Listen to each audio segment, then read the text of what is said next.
Darkcast Network. The light shines brightest on our indie podcasts. Hi, this is Jenna. And this is Kelly. And you're listening to ODFM. This episode is One Document from Murder.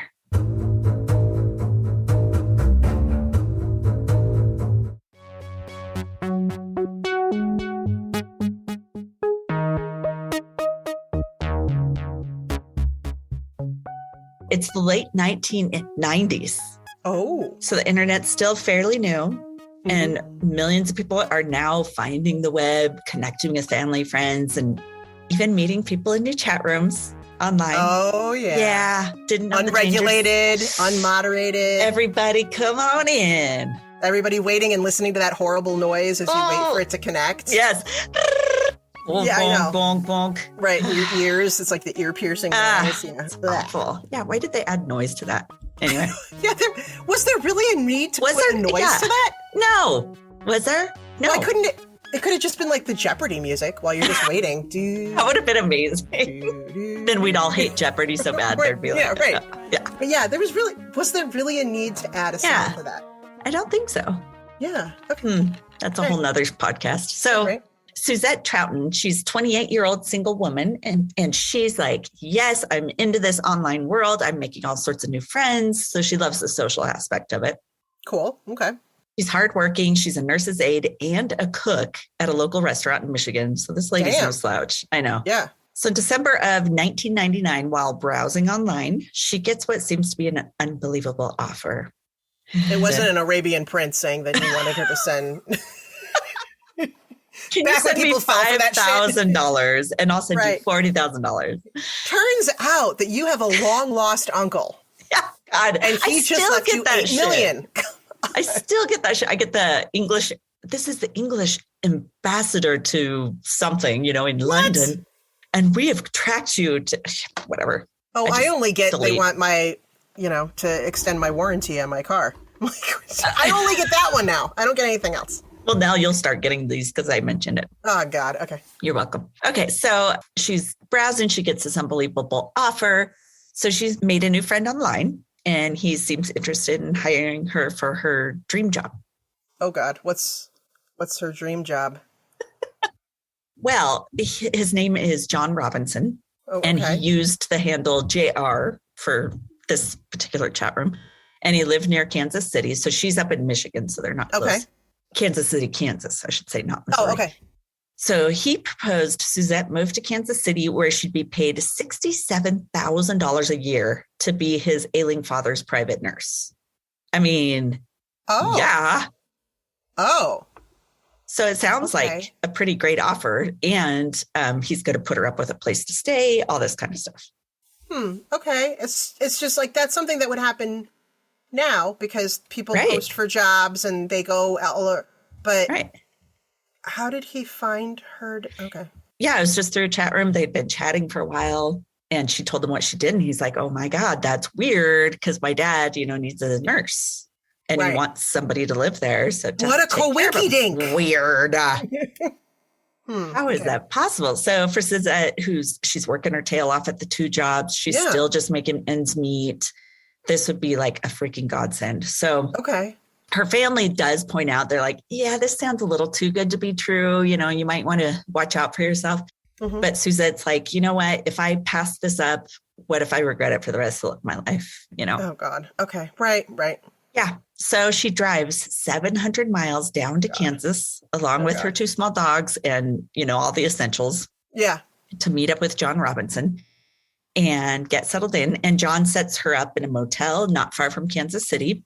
And for the first few weeks, Suzette regularly calls her family and friends back home. And she's always diligent about reaching out daily to her mom. Like they talk every day. Okay. Her mom's name is Caroline. And they talk either by phone or email. She's always getting in contact with somebody. Okay. And she didn't call immediately saying this. No, like nothing seemed weird. It sounded like legit. She was getting set up. But on March 1st of 2000, Suzette didn't call or write Caroline. That's her mom. And Caroline immediately knows something's wrong because they talk every day. So she has John's number, this John Robinson, and she calls him directly. She's like, Suzette hasn't called me. What's going on? Do you know anything? And John's like, I haven't heard from her for a while either.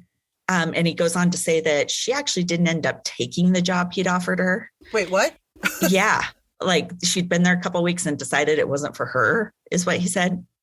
And he says instead she went on an impulsive vacation with a wealthy lawyer she met in the area named Jim Turner.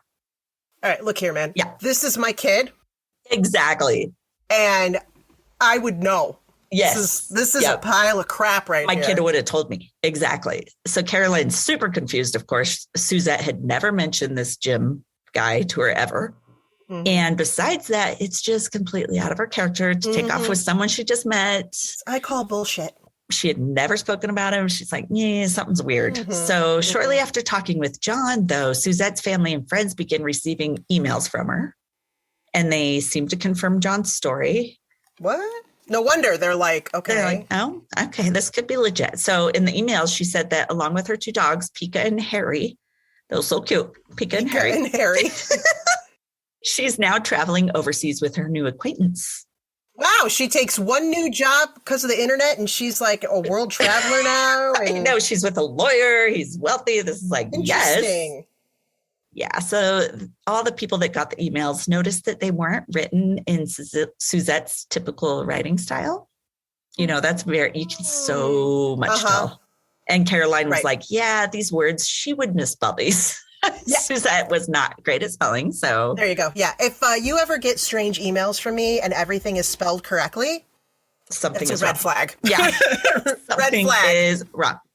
So, but the recipients of the emails noticed they weren't written in Suzette's typical style. In fact, one of her dog's names was spelled incorrectly. Oh, come on. No, that doesn't happen. She would not do that. You would not do that with your own animal unless it's a weird name and autocorrects. That's the only thing I can think of. But they didn't have that then. That's true. They did not. So there was no autocorrect. Very true.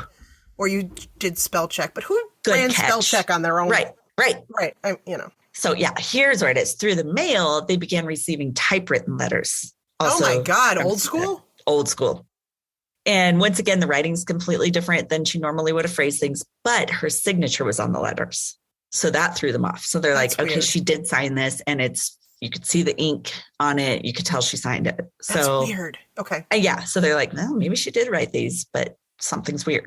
25 days later, March 25th of 2000, Suzette's worried sister, Dawn, called Kansas police to file a missing persons report. Oh. And can you guess what the police told them? Well, she's a grown woman. She can go off with a fake lawyer if she wants to. Right. It's her life. People always run away from their lives, yada, yada, yada. So, but police there do decide to look into it because they're a little bored. They're like, we're in Kansas City. There's not as much for us to do. So, we'll go check it out, I guess. We'll go see, I guess. They visit the hotel Suzette was staying at in Kansas. And the staff there tells them, we last saw her on March 1st. That's the very day her communications with her family and friends stopped. Okay. And they also said that it was John Robinson that had actually checked Suzette out of the motel. And he was seen coming back in his truck that afternoon, removing Suzette's belongings. They have a very good memory. But anyway. Oh, boy. I'm sorry. You're picturing this motel, this small-time motel, and all I can picture in my head is Schitt's Creek. I knew you were going to say that. That's hilarious. So yes, they would know. I can't help it. They would know everything that's going on. Totally. Sammy'd be like, yeah, I saw him come in with his truck. Right? Okay. And they even provided surveillance tape showing John there and completing the checkout. So it's looking like John was the last person to see Suzette. Yikes. Yeah. So that kind of further, police are like, maybe we should check a little more into this. So they look into John's claim that she had run off with a man named Jim Turner. Surprise, there's no lawyer in the area or surrounding areas named Jim Turner. Shocker. Yeah. When checking into John Robinson, they found he had a colorful past involving cons, frauds, and theft. Colorful. That's colorful. That's a nice adjective for that. He'd been scamming people since his youth. Most disturbing, though, was that he'd also been flagged as possibly being involved with 3 other missing cases dating back to the 1980s. Oh, shit. Yeah. So the police are like, oh, yeah, we might have to look into this a little more. So they decide to make up a task force to investigate They went further. They went we're not going to look into it to task force. That was they did a quick, they're like, fine, we have something to do now. So they start running constant surveillance on him, and they find he lives with his wife, Nancy, in a mobile home community. Okay. They keep an eye on his trailer and follow him everywhere he goes. And they also start collecting his garbage. And I loved how they did this, because I know that would suck, but they'd go and grab his garbage bags early in the morning and replace them with similar looking bags so that he didn't get suspicious. Are you serious? I was like, I never have heard of them doing that. Fake garbage. They replaced it with fake garbage so that he wouldn't be like, that's weird. I know I just put a bag in here. So, oh my God. I'm picturing like these police officers or whatever, like trying to like down a box of Cheerios because that's what was in his garbage. Yeah, no doubt. And they're like, we have to replace the Cheerios with other Cheerios. So we got to just, they're going around the office. Anyone got garbage? Anyone got garbage? Oh, God. Trash. Did he even have an ailing father? It doesn't seem like it, because it just was him and his wife in the trailer. Mm-hmm. Very interesting. Very interesting. Yeah. And I never did read anything more about having a father still alive. Okay. So, they do find in John's trash, it's filled with paper that had been run through a shredder. So guess what job they had? Oh, God. I mean, I like puzzles and shit, but that's... this is like the ultimate puzzle. Bags. Are there people that get paid just to do that? These guys. What kind of salary is this? I'm just curious. I mean, I do like puzzles. Federal salary. Shit, I wonder. I know. It was just all their investigators that were doing it. It was awful. So they set about taping the hundreds of pieces back together. Oh my God. Most of it. They got their Scotch tape out and they're like, okay. Exactly. They said they would start with one piece, tape it down, and then they'd go through each thing to try to see if the next one fit it. It was insane. I would go nuts. Shit. Yeah. No. So. Oh my God. Okay. Hard no for me. But most of it that they piece together is ordinary, like bills, and it didn't raise any red flags. Oh shit. To go through all that and just be like, no, this one isn't worth anything. And then they toss it. I know. And be like, no. I found this bill from McDonald's. That was hours of my life, man. Totally. But they do figure out he looks like the totally normal guy. He's a father and a grandfather. He's a grandfather? He's a grandfather. I think he's in his 60s at this time. He picks his grandkids up from daycare. He goes on dates with his wife. So they're following him like, this guy seems so ordinary. Yeah. Like nothing seems weird. But after a month after Suzette's disappearance, police go speak to her mother, Caroline, and they get a detailed list of the items Suzette likely had brought with her, on her move to Kansas in case. Along with her dogs. Right. Where are the dogs? Right. I know. So they figured since she had moved, she'd probably gotten a storage unit to keep all her things in while she settled into the place, right? Oh, yeah. Okay. That makes sense. Yeah. So they call all the storage facilities in Kansas City and the surrounding area, but didn't find any listed for Suzette. But they did find one belonging to John Robinson. Of course they did. And interestingly, records show he had visited the unit the same day he checked Suzette out of the motel. That is just such a crazy coincidence. What are the odds? Yeah. These seem suspicious. Mm-hmm. Meanwhile, they're still piecing together pieces of the shredded documents. And they come across a bill for another storage unit in Raymore, Missouri, a state away. So a state away? Yeah. Okay. So police set up cameras in the entry to both storage facilities. Okay. To just watch when John goes to them, see what he might bring. See what happens. They're going all out on this guy. And I think it's because of the missing women's reports from before. They're kind of like, more than one. This is more than one thing. Yeah. Okay. It seems to be a obvious guy for this shit. Let's see. They also go back to take a look at the other missing person cases related to him. One had to do with 19-year-old Lisa Stassi and her 15-month-old baby from back in the 1980s. I know. Come on. I can't handle when it's the babies and the dogs. I can't handle the babies I and the dogs. Babies and dogs. They're innocent as fuck. Can't do this. Anyway, Lisa and her baby had been referred to a program in Kansas aimed at helping young single mothers get on their feet. Oh, that's just mean. Yeah, the program at the time was run by none other than John Robinson. Dude, that's low. Targeting. Oh my God. I know. The people that are at their worst moments, their most needy moments in their lives. Most desperate. Mm-hmm. Shit. So he had an apartment that he was using back then in the 80s for this program. He'd house the young women there. However, instead of putting Lisa in that same apartment, he had put her up in a motel. Sounds familiar. While there, her family had gotten a call from her. She's frantic, wondering, why do you want to take my baby away? Wait, what? Exactly. And that's what her family said. They were like, what? We're not trying to take your baby. Nobody's trying to take your baby. What are you talking about? And she's hysterical. And she's saying, I was forced to sign 4 blank sheets of paper and you guys are taking my baby. And then as soon as they're trying to figure out what's going on, she's like, I hear someone coming. I got to go. And she hangs up. What the? Yeah. She signed blank pieces of, oh my God. There are so many red flags right now. Exactly. So those were the worst. No, not the worst, probably the worst, but they were also the last words they ever directly heard from her mouth. They received a signed letter saying she had met someone. She's moving on in life with him. But she also said, oh, I'm so appreciative of the help I got from the program and especially John Robinson. Oh, she named him. Yeah, she did. Mm-hmm. Yeah. Okay. The letter said she's going off to start a new life. Don't look for me. Everything's fine. So, yeah, I'm just taking my baby and disappearing. Yeah, you'll never see us again. A new life. Who does that? Freaky. If people really want to take off and start a new life and not talk to their family, they don't write them. They don't write the letter. Yeah.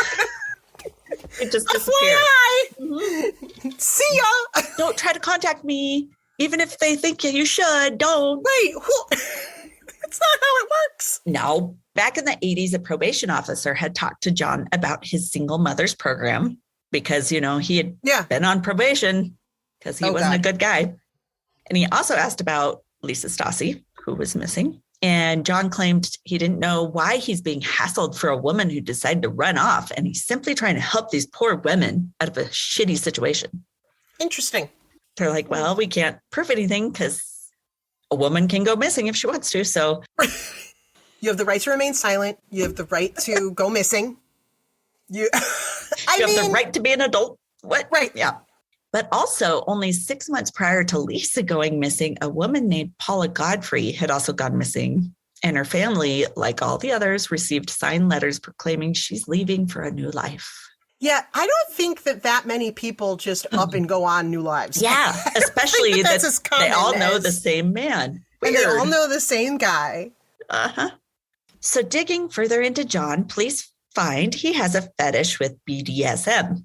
Fun. Shit. Yeah. Red flag. Another red flag. He's into hardcore violent sex. Yes. In fact, at least one woman was on record claiming that John had hired her out to men with similar fetishes. Does that mean he's a pimp? Sounds like a pimp. Wow, he's got a lot of job descriptions. He's got a lot of... He's big pimping. Right. Yeah, he's got dad, grandpa, pimp. Right. Yeah. So this woman said that John had a kind of escort service he ran that provided women to these BDSM dudes. Oh, God. He'd pay the ladies with money and drugs. So that's at least he paid them. At least he was paying them. Yep. Right. At least they didn't go missing right away.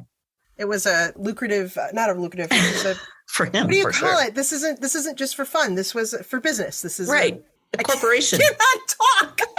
Me neither. I've had a margarita and I think I lost all of my thoughts went out with the margs. Oh, shit. Gone. That must have been a good one then. Though John was connected to the missing women before Suzette, there hadn't been enough evidence to arrest him for anything. Okay, but when there starts to be like a pimp daddy issue. I was gonna say. Oh, okay. MO, like a right. You start to see a pattern. Pattern, yes. Then there's something to look for, right? So meanwhile, during all of these investigations, elaborate letters from Suzette continue to arrive for her family.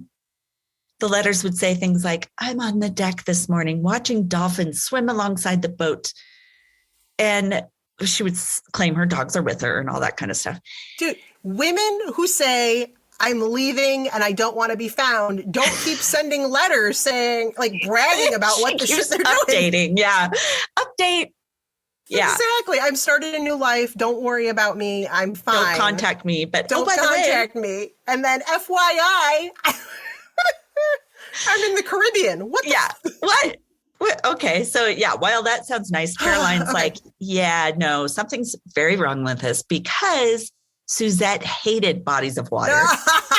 And she definitely wouldn't be on a boat on them. Oh, here you were asking about the doggies too. Make sure your victim can swim if you're going to try to make sure they enjoy boating before you say they like boating. So then 2 dogs matching the description of Suzette's were picked up by a local animal shelter. So they're fine. Oh, okay. But police got photos of the dogs from Caroline, Suzette's mom, so that they could compare them to these ones.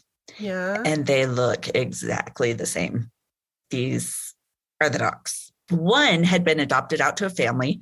So the police go visit that family and the family's like, yeah, it looks just like that same dog. You know, they explain the situation.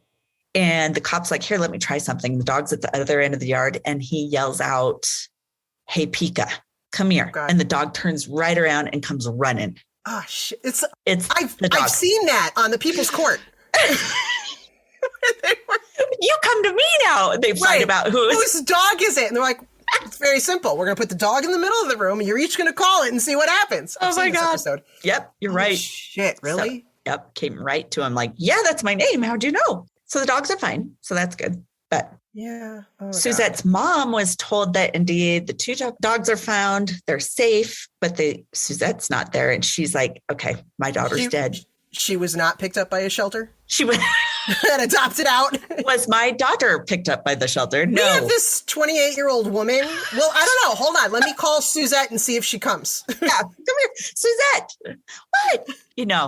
Unfortunately, that was not the case. Okay. And the mom was like, okay, if she's not with her dogs, she's dead. Oh, yeah. They're like, her dogs are her children. She's never going to willingly separate from them. The only way is if someone killed her. Shit. Yeah. So while watching John, they're still surveilling him. He unknowingly led police to a secret hideout far from his known residence with his wife. Secret hideout? What? He's also a pirate? Like, what the fuck? He's got a lot going on. He does. So this hideout, it's another trailer, but it's on some farmland out in the boonies. Oh. And they're like, is Suzette in there? Like, is he keeping her? Oh. Did he kidnap her and keeping her as a sex slave or something? So they got the letters that Caroline had received that were specific or supposedly from Suzette. Okay. And they worked to trace where they'd been sent from because the postage stamps that are on there, you know. Okay. Turned out the letters were being mailed from a town right near the area of that kind of farm trailer of John's. And not from Kansas City, but there's a little town out there. Yeah. Is there a place with boats and dolphins and shit too? Like what? It's the middle of Midwest America. No. It's tiny. No. This guy does not have his shit together. Okay, land dolphins. Land dolphins? We have land dolphins. Well, that makes more sense because her mom said she doesn't like water. True. So that makes way more sense. He should have claimed they were land dolphins. It's all coming full circle now. The land dolphins are flopping by the trailer. Shit, right. I'm enjoying it on the deck. Investigators also got a breakthrough on the email that Suzette had been supposedly sending. God, that's a lot of S's. So in those shreds, they're still going through the fucking shreds. I mean, they're going to be doing this for like 10 years. They're probably still doing it. Oh, are you guys still doing it? We solved the case. I'm so sorry. Did no one tell you? All these poor people there in the basement, like that guy on the Office Space.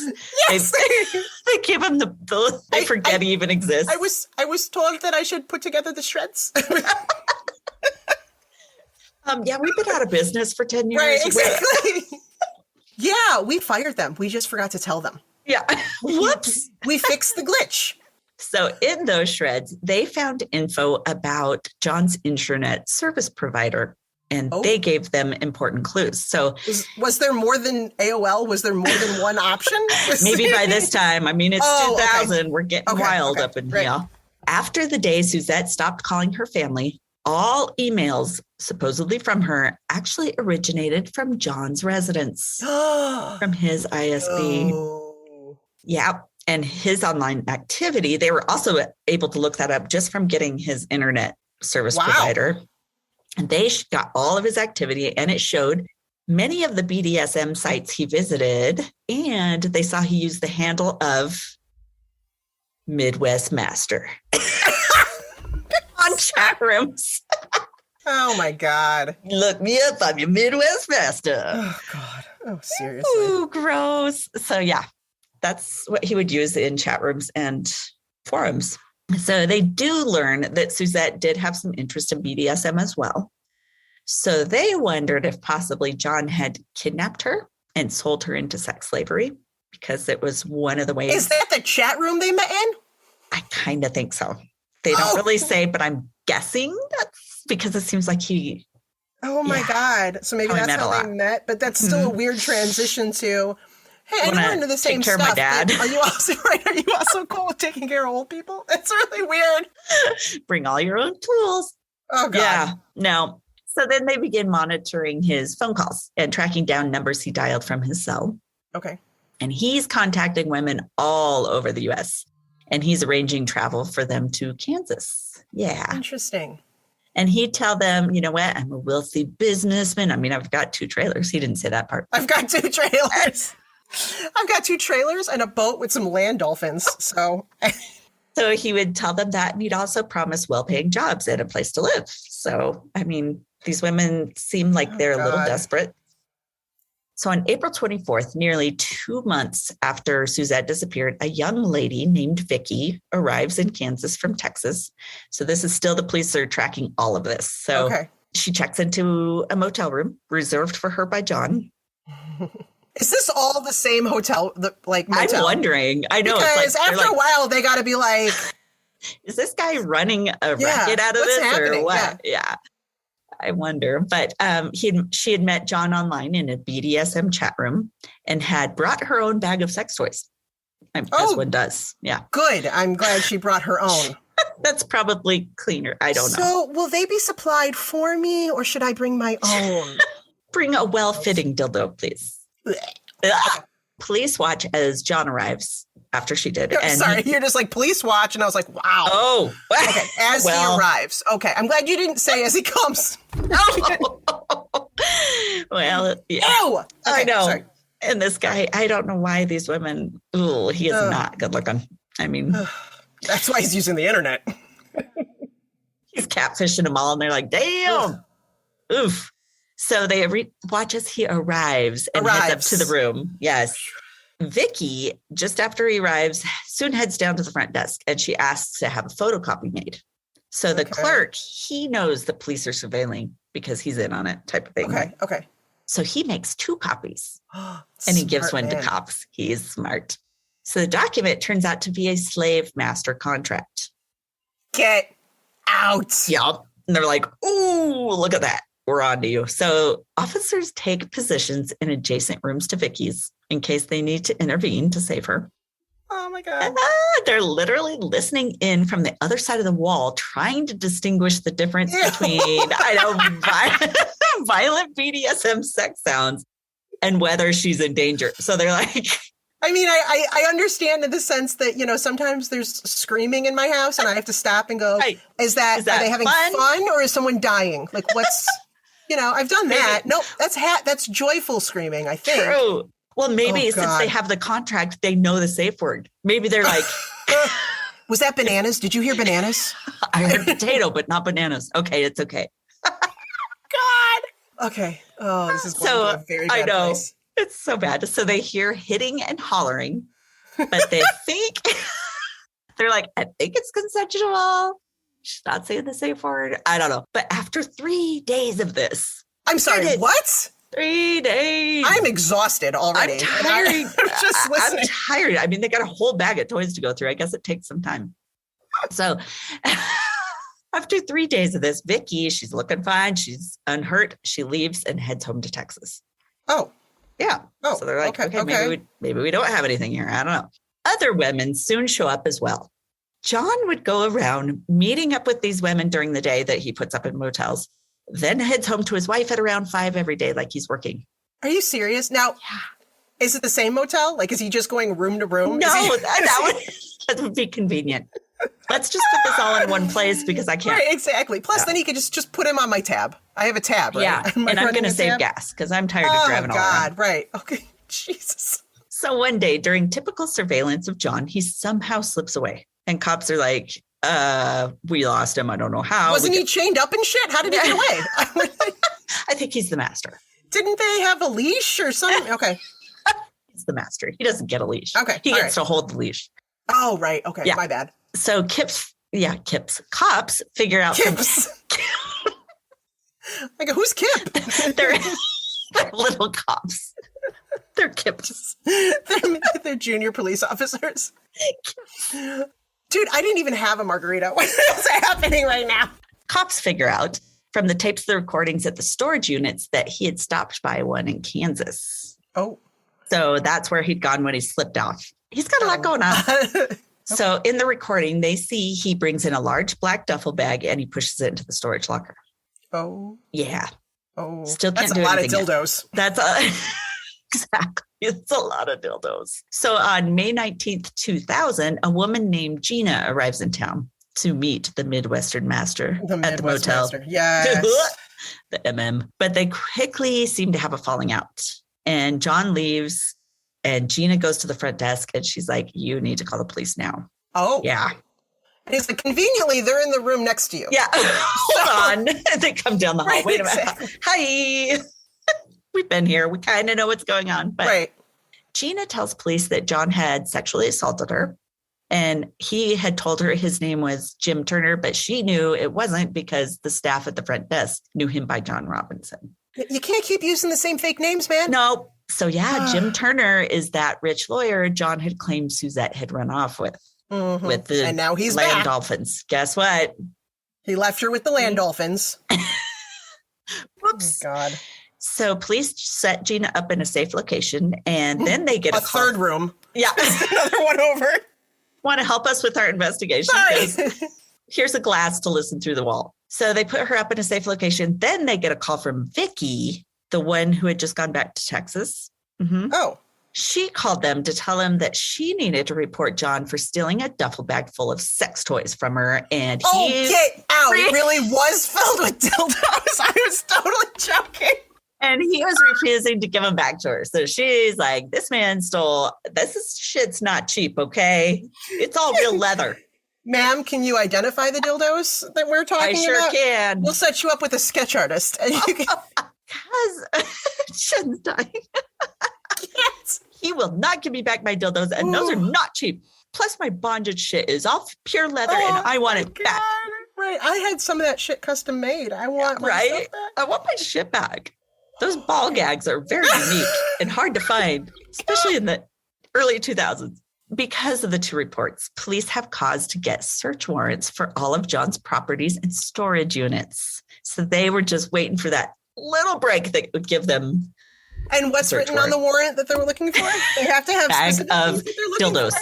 Big, giant black duffel of dildos. God. Yes. Okay.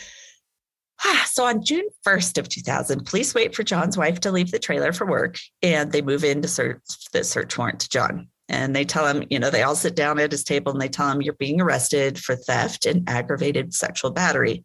And he's like, oh, I'm so embarrassed. Yes, that did happen. And he's acting all ashamed. But when they bring up the missing women, his mood shifts. And when they mention their exact names, his face goes white and he can't seem to talk anymore. Yeah. Oh, something hit a trigger.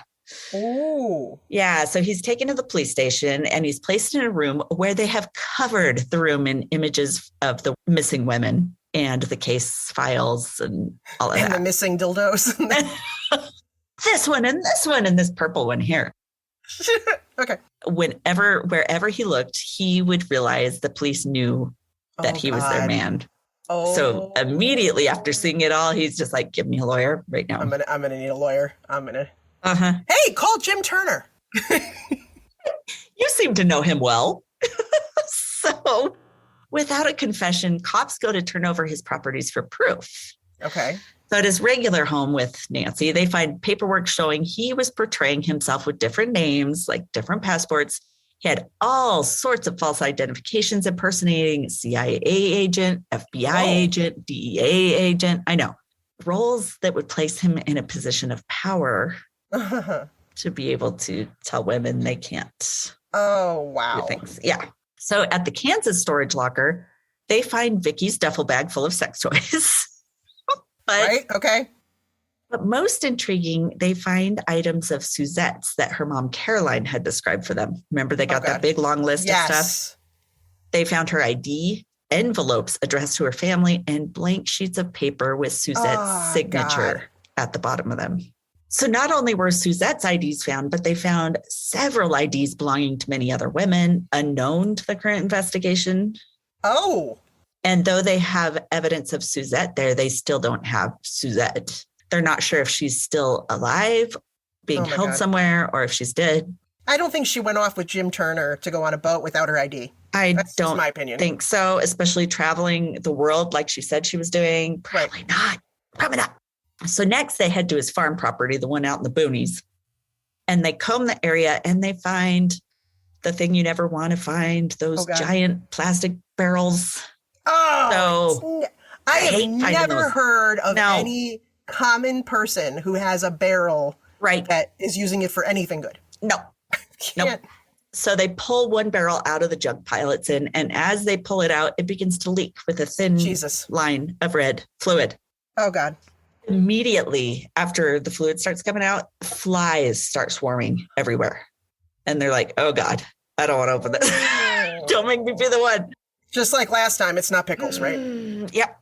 It's not pickles. It's not pickles. So they find a decomposing body and they find a second barrel. And in that, they find another body. Oh, my God. But they still have more places to search. They've got that unit that's in Missouri. They go up there. They unlock the unit and they find another 3 barrels that are marked. No. Oh, he wrote on the side, rendered pork fat. Ew. It's that's not rendered pork too. fat. It is. It's not rendered pork fat. So they find 3 more human bodies. Oh, my God. So dental records are compared with the bodies.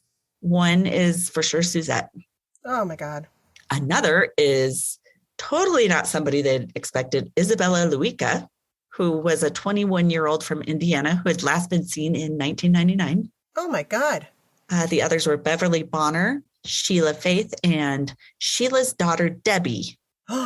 And none of those had been reported missing and no connection had been known with him. Oh, my God. So these are in addition to the ones he was connected with. So they weren't the bodies they're expecting to find, but once the info is discovered, new information comes to light, of course. Turns out John's brother and sister-in-law had long ago been having trouble having a child of their own. Oh, hell no. No. Mm-hmm. So John forged adoption papers with signatures from 2 lawyers and a judge, unknowingly to his family. He charged his brother thousands of dollars and gave them missing Lisa Stassi's 5-month-old daughter. No, they didn't. Oh, my God. He did not. Yep. His brother believed the entire time the adoption was legitimate. They raised her in a wonderful family. And he is just horrified to find out that John had most likely killed Lisa Stassi and taken her daughter and gave them her daughter. At least the baby's still alive. But it was like, are you fucking kidding me? Wow. Kidding me? Are you fucking killing me? Are you fucking killing me right now? Stop killing me. Wow. So in October of 2002, John went to trial for capital murder and first-degree murder. He's found guilty. He's sentenced to death in Kansas. And he was dubbed the world's first cyber killer and often referred to in the press as the slave master. The slave master. So 3 of the missing women had still never been found. Are you serious? But yes, so he's known to be responsible for 8 homicides. Holy cow. But his total victim tally remains unknown because they're not sure what else he did with the other bodies that never were found. So first was 1984, Paula Godfrey. She was 19. No remains for her were recovered. Lisa Stassi in 85. No remains ever recovered. She was 19. 87 was Catherine Clampett, who was 27. Never recovered. Jesus. 93 was Beverly Bonner. She was 49. She was one of the bodies discovered in Missouri. Sheila Faith in 1994, who was 45, and Debbie Faith, who was 15. Both of them were discovered. God. 99 was Isabella Luica, who was 21, and hers were recovered at that farm. Yeah. And last was Suzette Troughton in 2000, who was 28, discovered at that farm too. Holy so yeah, some about the victims. It was so interesting because they finally were able to connect how he got a hold of all these. So Paula Godfrey, she was the very first victim that they know of. She had been hired by John to work as a sales rep for his fraudulent shell companies. Oh, God. Paula had told friends and family that John was sending her away for job training. She legit thought that. Oh, my God. But after not hearing from her, her parents filed a missing persons report, and John denied knowing anything of her disappearance. And her parents received signed typewritten letters saying she's okay. She didn't want to see her parents, and police closed the case. And she had never been found and she still has never been found. So, oh my God. Catherine Clampett, she was the second victim, was 27 at the time of her disappearance. She left her child with her parents in Texas, thank God, and had been hired by John. And she told them she'd be doing extensive traveling, would probably be getting a new wardrobe. Oh my God. She vanished in 87. And while he was incarcerated from 87 to 93 for fraud convictions. Oh my God. I know. This guy I can't believe they didn't keep him. He met the prison librarian, who was Beverly Bonner. No, come on. After his release, she left her husband to move to Kansas to be with John. He must have been like super charismatic. I don't know. Because you said he's not that good looking, huh? No. So he must be really good at something. I don't know. Bondage. So after arranging for her alimony checks to be sent to Kansas through a post office box, her family never heard from her again, though John kept cashing her checks. Oh, God. I know. As the Midwestern master online, he met Sheila Faith, who was 45, with the 15-year-old daughter, Debbie. And these were two of the bodies found in the barrels. 15-year-old Debbie was confined to a wheelchair with spina bifida. Sheila had been told that John would support them, pay for therapy for Debbie, and give Sheila a job. So after moving to Kansas, they immediately disappeared. And John cashed Sheila's pension checks for 7 years afterwards. I know. So he's just making money off of these dead people, basically. And he was married and had a married, kid of his she own? had no idea. And a granddad. How do you have such a double life like that? I know. Oh my God. Okay. Wow. So in 99, he met Isabella Luica online. She was a 21-year-old Polish immigrant living in Indiana. She's also into BDSM. He offered her a job and a bondage relationship if she moved to Kansas. That was nice that he offered her that. That was such a lovely offer. Thank you. Yeah, that's so romantic. Though he was married, he gave Isabella an engagement ring and paid for a marriage license. And so she must have not really understood how things work. And she believed she had been married once they got the license. So she told her parents she was. And she had signed a slave contract with John that gave him control over everything in her life, including her bank accounts. Oh, my God. Mm-hmm. So in the summer of 1999, she disappeared. And John's like, oh, yeah, she had been caught smoking marijuana. She's deported. So that's what happened to her. You can get deported for smoking marijuana? I think back then, because it was a federal, it's still a federal offense. But back then, I don't know. Okay. So in 2005, Nancy Robinson filed for divorce after 41 years of marriage to John Robinson. Yes, she cited incompatibility and irreconcilable differences. Yes, I should say. I'm sorry, can you explain to me why you feel like you're incompatible anymore? Well, he's a serial killer and I'm not. Yeah, he's cheated several times. And it sounded like from stuff I read that she knew he cheated and that he was into BDSM, but she was cool with that. It's the death that wasn't. It's the killing several women. Man. That's where I draw the line. Yeah. So he just got a little sloppy is what I think. He shouldn't have used Jim Turner and stuff. He was a serial killer I really hadn't heard of. You know? I've never heard of this guy. Yeah. Creepy. Damn. Creepy. Damn. So that's the story of John Robinson. Slave Robinson. Midwestern. And his name sounds fake to me. I don't know. It does, doesn't it? I was waiting for you to tell me that was a fake name. No, Jim Turner was. That sounds more realistic. I know I had watched a show all about Lisa Stassi and her daughter, who's now grown up, the one that was raised by his brother. And she'd known him as Uncle John all her life. And they all thought he was wonderful. Oh, my God. Her name now is Heather. I think her birth name was Tiffany. Oh, my God. Yeah.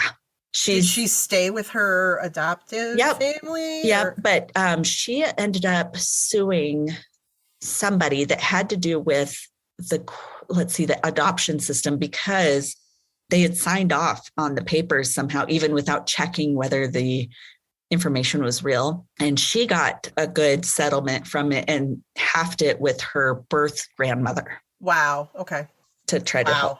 I know. So sad. Wow. So, can you imagine? And her parents were great. I don't know what happened to John that he was such a mess. Holy crap. But his brother's great. His brother's wife is great. So it's like, so they're all shocked. Can you imagine finding out that about your own sibling or something? You'd just be like, what? Anyway, I'll post pictures of him. He was not a good looking guy. While he was in jail, he had a couple strokes. So I think the left side of his face was drooping and stuff. So, oh my God. I don't know how that's a fantastic story, though. I have never heard of this guy before. I hadn't either. Damn. Mm-hmm. Yeah. So when he was younger, I thought this was interesting. In 1977, something about that, he became a scoutmaster, baseball coach, Sunday school teacher. He talked his way onto the board of directors at a local charitable organization and forged a series of letters from its executive director to the mayor of Kansas City, commending his generous volunteer efforts and singing his own praises. So he had forged those. Eventually named himself the organization's Man of the Year and threw a luncheon in his own honor. That the mayor signed and stuff, because she was like, you're doing wonderful work. I've heard from whatever fake documents I received that you are amazing. Yeah. Ow. Wow. He's kind of impressive. He's impressive. Yeah.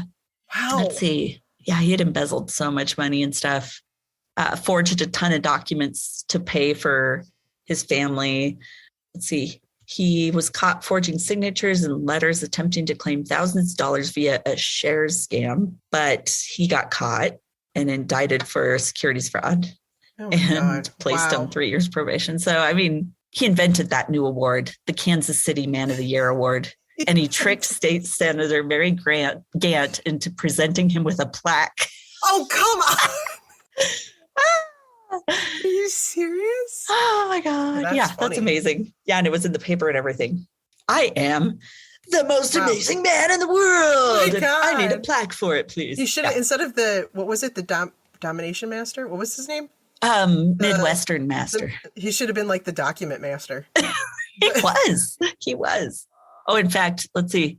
When his testimony began, a radio station sold T-shirts with the phrase "roll out the barrels" emblazoned on them. Ooh. Bad. Oh, that's okay. Tactless. I mean, we're going to hell, but that's bad. I wouldn't. Well, maybe now I will sell T-shirts. Roll out the barrels. I know. All right. Did you want to see not see them, but hear my sources? No, I want to see them. Let's see them. Get them on there now. So there was a show called Crime Stories, season 6, episode 8, The Slave Master. The Slave Master.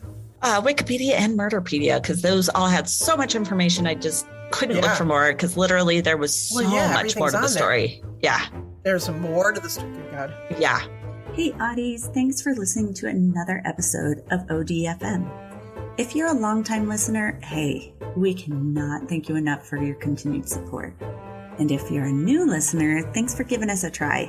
If you like us, please drop us a like, subscribe, or rate us so we can share our stories with more people around the world. And if you'd like more information, like links to our podcast and socials, along with our Patreon fan page, those links are all on Linktree under ODFM Podcast. That's linktr.ee/ODFM Podcast. Side note, you guys, we're obsessed with fan art, and we love making things with it, like stickers for our fans. So if you'd like us to use your designs, send it to us at odfmpodcast@gmail.com. And if we use your design, we'll be sure to send you a sticker. Thanks for listening to another episode of ODFM, Hosted by Kelly DeVries and Jenna Swanson. Production and editing by Kelly DeVries. Theme music by Eric Swanson. ODFM is a satirical true crime podcast for entertainment purposes only. The stories you hear are serious and true. The comments and opinions are not. We apologize if any of our content is harmful or disrespectful.